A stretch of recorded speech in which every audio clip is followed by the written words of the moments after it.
বন্ধুরা 14ই ডিসেম্বর অর্থাৎ কাল ইকোনমিক টাইমসে ছাপা এই আর্টিকেল যেটা আপনারা স্ক্রিনে দেখতে পাচ্ছেন সেটা চীনের হার্টবিট বাড়িয়ে দিয়েছে। এখন সদ্যই রাশিয়ান প্রেসিডেন্ট পুতিন ভারত যাত্রা করে গেছেন, যার পর রাশিয়ার তরফ থেকে ভারতকে S-500 এর অফার দেওয়া হয়। কিন্তু এখন ভারতের আরো একটা মিত্র দেশ ফ্রান্স, যাদের ডিফেন্স মিনিস্টার শীঘ্রই ভারতে আসছেন, তিনি এই সপ্তাহেই ভারতে আসছেন। বন্ধুরা, ওনার নাম ফ্লোরেন্স বার্লিন।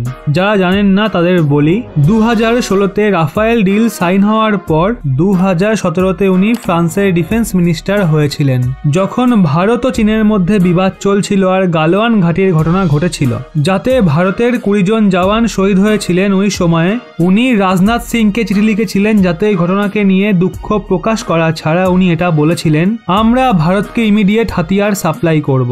ওই সময় রাফায়েল আসেনি, কিন্তু ভারতকে উনি আশ্বাস দিয়েছিলেন সময়ের আগে আমরা সেটা ডেলিভারি করব।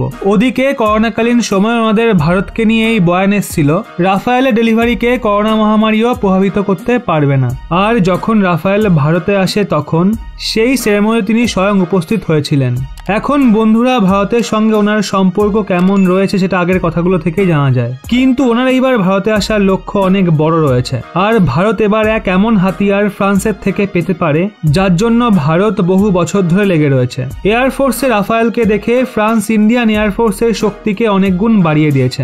অপরদিকে ইন্ডিয়ান নেভিকে এই টেকনিক দিয়ে ভারতীয় নেভিকে দুনিয়ার সব থেকে খতরনাক নেভিগুলোর মধ্যে একটা ফ্রান্স বানিয়ে দেবে। বন্ধুরা, আমেরিকা, ব্রিটেন এবং অস্ট্রেলিয়ার মাঝে একটা বড় সমঝোতা হয়েছিল, যাকে অকাস নাম দেওয়া হয়। অকাস মানে আমেরিকা, ব্রিটেন এবং অস্ট্রেলিয়ার একটা সৈন্য গাঠবন্ধন, যাতে সহায়তা নয় বরং ইনডিরেক্টলি ভারতের একটা অনেক বড় লাভ রয়েছে। এই ডিলের দরুন আমেরিকা এবং ব্রিটেন দুজনে মিলে 8টা এমন নিউক্লিয়ার সাবমেরিনের নির্মাণ করবে যেগুলো পরমাণু হামলা করতে সক্ষম হবে। অস্ট্রেলিয়ার মতো দেশের ওই পরমাণু সাবমেরিন পাওয়া মানে চীনের জন্য একটা অনেক বড় বিপদ, কারণ সমুদ্রতে তার Bharat, Taiwan, Japan, south Korea আগেই অনেক বড় বিপদ ছিল। চীন ওই সমস্ত দেশের কাছে নিজের পরমাণু সাবমেরিনকে পাঠিয়ে নিজের নৌসেনার শক্তি দেখাতে থাকে, কিন্তু ভারত ফ্রান্সের এই পদক্ষেপ চীনের দাদাগিরিকে শেষ করে দেবে। অকাস ডিলের কারণে ভারতের এক এমন ফায়দা হয়েছে যার জন্য ভারত অনেক বছর ধরে লেগেছিল। আসলে অকাসের আগে অস্ট্রেলিয়া ফ্রান্সের সঙ্গেই সাবমেরিনের ডিল করেছিল, আর এই সমঝোতা $100 বিলিয়ন ছিল। কিন্তু আমেরিকা এবং ব্রিটেন এই ডিলকে জোর জবরদস্তি রদ করিয়ে দেয় আর অস্ট্রেলিয়ার সঙ্গে স্বয়ং ডিল করে নেয়। আমেরিকার এই ধোঁকাবাজির জন্য ফ্রান্স এত রেগে যায় যে সে আমেরিকার সঙ্গে সমস্ত ডিপ্লোম্যাটিক রিলেশন ভেঙে দেয়। ওদিকে সে এটা ঘোষণা করে দেয় যে বন্ধুত্বপূর্ণ সম্পর্ক আমেরিকার সঙ্গে তার ছিল সেটা সে ভারতের সঙ্গে স্থাপন করবে। ম্যাক্রন পিএম মোদির সঙ্গে ফোন করে সেই নিয়ে কথাও বলেন। আর এই সমস্ত কথা বন্ধুরা এই বছরেরই। ফ্রান্স ভারতের সঙ্গে তার সম্পর্ক একটা নতুন উচ্চতায় নিয়ে যেতে চায়, যার দরুন সে ভারতকে ওই টেকনিক দিচ্ছে, যেটা এখনো পর্যন্ত শুধু ইউএন এর স্থায়ী দেশগুলোর কাছেই রয়েছে, মানে আমেরিকা, রাশিয়া, চীন, ফ্রান্স আর ব্রিটেন।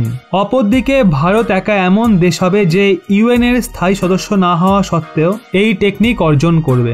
আসলে ফ্রান্স ভারতকে এসএসএন টেকনিক দেবে। এই টেকনিক হাতে আসার পর ভারত দুনিয়াতে এমন টেকনিক রাখা ষষ্ঠ দেশ হয়ে যাবে।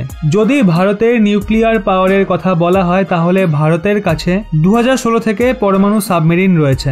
ভারত 2016তে আইএনএস আরিহান্তকে চালু করেছিল, কিন্তু ভারতের আরিহান্তে একটা পরমাণু সঞ্চালিত ব্যালিস্টিক মিসাইল সাবমেরিন রয়েছে, মানে SSBM টেকনিকে পরিপূর্ণ সাবমেরিন। কিন্তু ভারতের চাই এসএসএন এ পরিপূর্ণ সাবমেরিন, যেটা প্রচন্ড শক্তিশালী হয়। যদি এসএসএন টেকনিকে পরিপূর্ণ সাবমেরিনের কথা বলা হয় আর এর শক্তিকে দেখা হয়, তাহলে আমেরিকার ভার্জিনিয়া সিরিজের এসএসএন এমন ভাবে তৈরি করা হয়েছে যে সেটার 33 বছর পর্যন্ত জ্বালানির প্রয়োজন পড়বে না। এসএসএন এর সব থেকে বড় ব্যাপার সেটার high performance nuclear reactor. Bharat nuclear রিঅ্যাক্টরে পরিপূর্ণ এসএসএন এর নির্মাণ করতে চায়, যেটা শত্রুপক্ষের যুদ্ধ জাহাজকে নিশানা করার সঙ্গে সঙ্গে গোয়েন্দাগিরি করার মতো কাজ খুব সহজেই করতে পারে। এসএসএন কে টেকনিক্যালি সব থেকে জটিল সৈন্য প্ল্যাটফর্ম বলে মনে করা হয়। এটা জলের ভেতরেও মারাত্মক স্পিড তুলতে সক্ষম। এবার আপনাদের কি মনে হয় ভারত এমন সিস্টেম হাতে পেলে কতটা উন্নত হয়ে উঠবে? সেটা অবশ্যই নিচে কমেন্টে জানান। সব শেষে আপনাদের একটা কথা বলতে চাই, আজ আমাদের সকল ভারতীয়দের জন্য একটা খারাপ খবরও রয়েছে। হেলিকপ্টার দুর্ঘটনার অন্তিম ভরসা যিনি ওই 14 জনের মধ্যে একজন ছিলেন, যিনি আজ অবধি জীবনের যুদ্ধ লড়ছিলেন। কিন্তু খবর আসে আমাদের সর্বশেষ ভরসা। গ্রুপ ক্যাপ্টেন ভারুণ সিং মৃত্যুর সঙ্গে লড়াইয়ে পরাজিত হন। ওনার আত্মার চির শান্তি কামনা করি। জয় হিন্দ, বন্দে মাতারাম, বীর জওয়ান অমর রহে।